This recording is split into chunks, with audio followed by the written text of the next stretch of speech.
Hey there, YouTube. Welcome back to another episode of SoCo Ham Radio.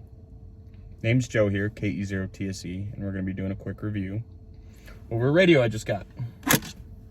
I got the Retevis RT82. First, I'm going to go over what I think about this radio, then I'll give you some specs, and then you can decide for yourself whether or not you want to buy this radio. Good radio for the budget ham. Really good radio. I picked this radio up for a little over $100. I think $109 on Amazon.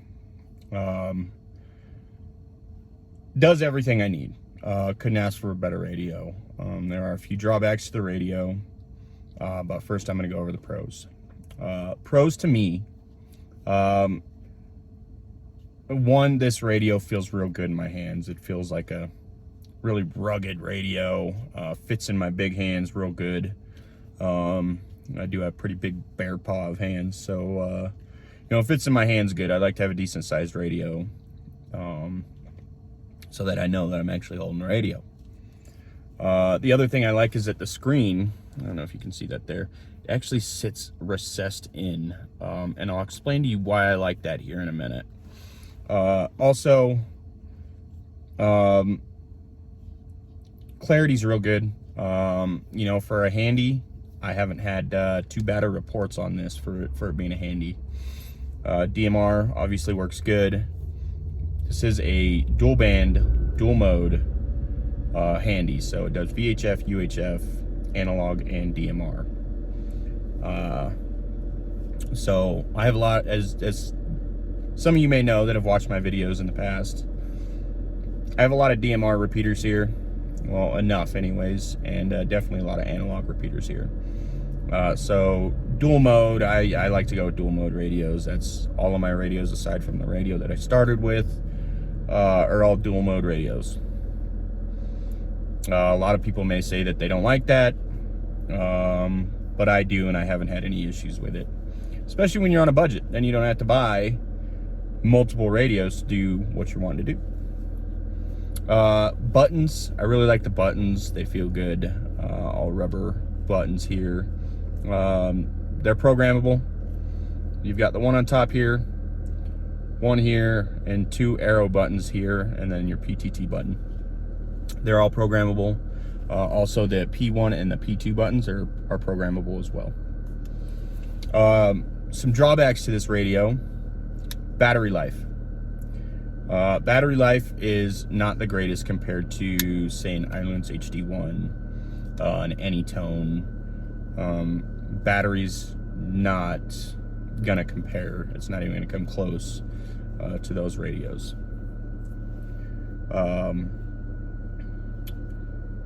Also, the trackball on here. I've had issues with the trackball on here. When you're wearing it on your side, the trackball actually bumps or rubs up against something, and it changes the channel or the zone or whatever, and it can be quite annoying. Good thing is you can lock the trackball, and you can program these two buttons here to do what you need to do. Overall, I really like the radio. Otherwise, I wouldn't have purchased it, especially for the price. $109. Can't beat that. It's actually less than this guy right now, and this guy's older. Granted, they are the same radio pretty much, as you can see, side-by-side comparison. A little bit different. There are some things I do like about this radio over this radio, but this code plug will fit into this radio, and vice versa. So pretty much the same radio.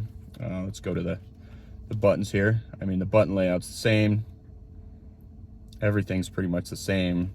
I do like this antenna over this one. And I do like, as you can see on this guy here, the screen actually sits flush with the face of the radio here.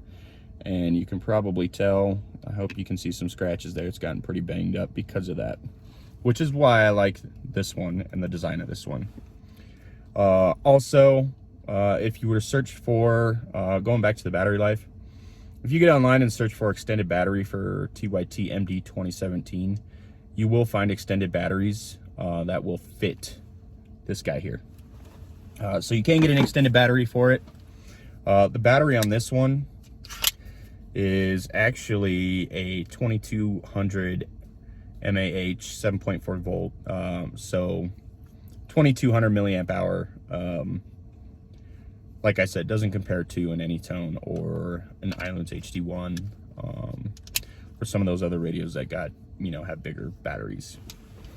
Specifications, like I said, VHF, UHF, holds 3000 channels, lithium ion battery, 7.4 volts.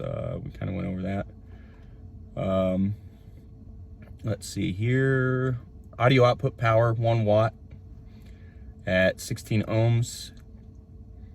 Channel spacing, 12.5 kilohertz. For analog, it'll do 25. Power, UHF, 5 watts, VHF 4 watts, standard, you know, standard HT power. Let's see here. And you can find all these specs on the Retevis website. I can post the link in the video too. Rated audio distortion, less than 5%.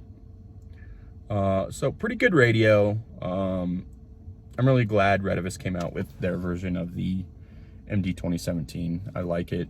One thing I wish they would have done was made some upgrades to the battery and did something about this trackball. Other than that, it's a really good radio. I recommend it. I've recommended it to people and they've purchased it. So if you're looking for a radio, decent priced, you want a good handy, I would say go for it. It's a good radio. I'm impressed with it. So that's, you know, there's that. Alrighty, so I will post links to the radio. I will also post a link to the MD 2017, just so you can kind of see a comparison. And I will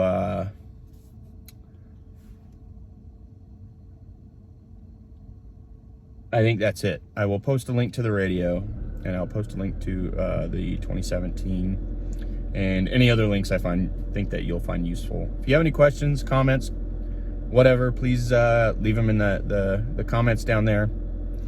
Please hit those buttons, like and subscribe. I've had my son on here at the end of the videos asking you guys to like and subscribe if you like my videos. Cute little booger. Great kid. I'm hoping to get him into ham someday. If you're looking for any other informational videos, how-tos, tips, tricks, leave me a comment. Let me know. I'll try and come up with something. I've got some more videos coming up here soon. Eventually, I will be doing a video on how to create a private DMR server. It's going to take a while, a lot of screen recording, but I will be coming up with that video here probably within the next month. All right, thanks for tuning in, and I'm going to sign off. 73s. Thanks for watching another episode of SoCo Ham Radio. Have a good one.